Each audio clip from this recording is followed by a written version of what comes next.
Chapter 9. Henry stood frozen in the battlefield of Vietnam, his father's unconscious body still clutched in his arms. The jungle was no longer filled with the sounds of war, it was filled with something worse.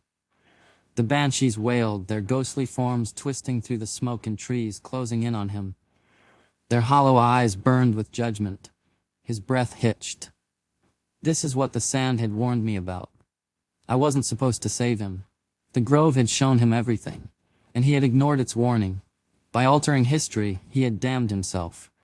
The Banshees weren't just coming for him, they were here to collect their debt. Panicked, he fumbled for the pocket watch, flipping it open with trembling fingers. He twisted the dials, desperate to return to the present, to undo what he had done. The Banshees shrieked, reaching out with clawed hands. Then, time shattered. A deafening crack split the air, not of gunfire, but of reality itself fracturing. The world around Henry splintered like a massive pane of glass, cracks racing outward in jagged lines across the battlefield. The jungle, the smoke, the Banshees. It all fractured, frozen in time for a heartbeat before the shards of his reality came crashing down. Each piece shattered, revealing something else beyond, a quiet, sterile room hidden beneath the cracks of war.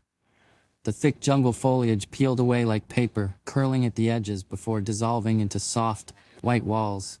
The scent of mud and gunpowder was replaced by the sterile tinge of antiseptic and old paper. The battlefield was gone. Henry blinked, his breath still ragged from the war zone, his hands shaking as he clutched at the arms of a chair. A chair? He wasn't standing anymore. His body felt heavy, foreign. His legs wouldn't move. Then the voices came. "Come on now, Henry. Blow out your candles."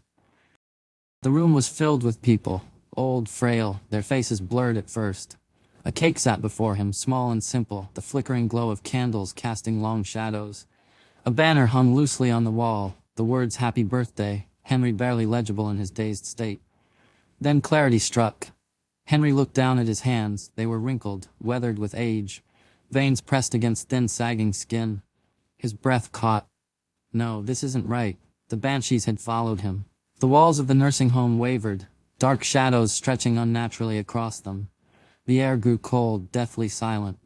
Then the first wail sounded, not from a patient, not from a nurse, but from within the walls themselves. Henry's heart pounded. He tried to stand, but his legs refused to move. He was trapped. He shoved his hand into his pocket, searching. Please, please still be there, and his fingers wrapped around cold metal. The watch. He twisted the dials with everything he had, his breath coming in sharp gasps as the Banshees began to seep through the walls, their hollow eyes fixed on him. The watch pulsed, time bending, breaking. The first gunshot rang out, not from the halls of the nursing home, but from somewhere beyond. Henry's head jerked toward the sound just as a hole ripped through the far wall, the edges smoldering, as if burned through time itself.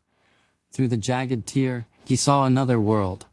Men in blue and gray charging through thick smoke, muskets flashing, the roar of cannons shaking the very air. Another shot blasted through the opposite side of the room, opening another rift. A soldier in a tattered uniform ran through the gap, his figure flickering like a ghost as he crossed the room, his bayonet raised, until he vanished into another tier on the other side.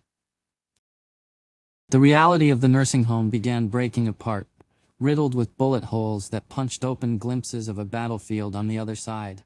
Shattered glass from framed pictures became falling embers. The linoleum floor cracked, revealing churned-up mud and blood beneath it. Nurses' voices faded, replaced by battle cries. The ground quaked as a cannonball tore through the ceiling, sending chunks of plaster crashing down. A second later, the entire roof was gone, replaced by an open sky, thick with smoke and fire. Henry twisted the dials of the watch in desperation. Too late.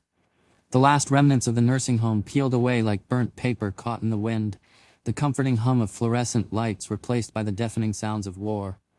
The Civil War had swallowed him whole, and the Banshees were still coming. The loop had begun. Henry tumbled through history, dragged from one era to the next. The rise and fall of empires, the construction of cathedrals, the whispers of revolutions. He was there for all of it.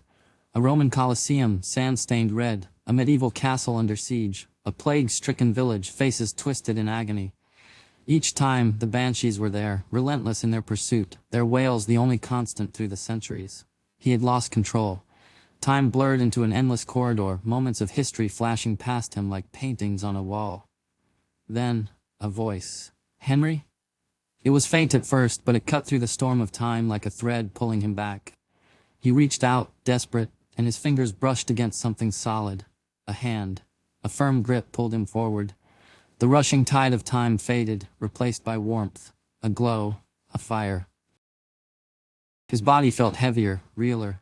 He blinked. He was seated by a fireplace. A gentle hand rested on his shoulder. He looked up. A woman in a nursing uniform smiled down at him. Henry, what are you doing over here? Come sit by the fire. I'll get your meds. He opened his mouth to speak, but no words came. He turned his head toward the glow of the fireplace, and there it was. The grandfather clock. It chimed once, then again. And as the sound echoed through the room, Henry simply stared, unsure if he had finally returned home, or if he had never left.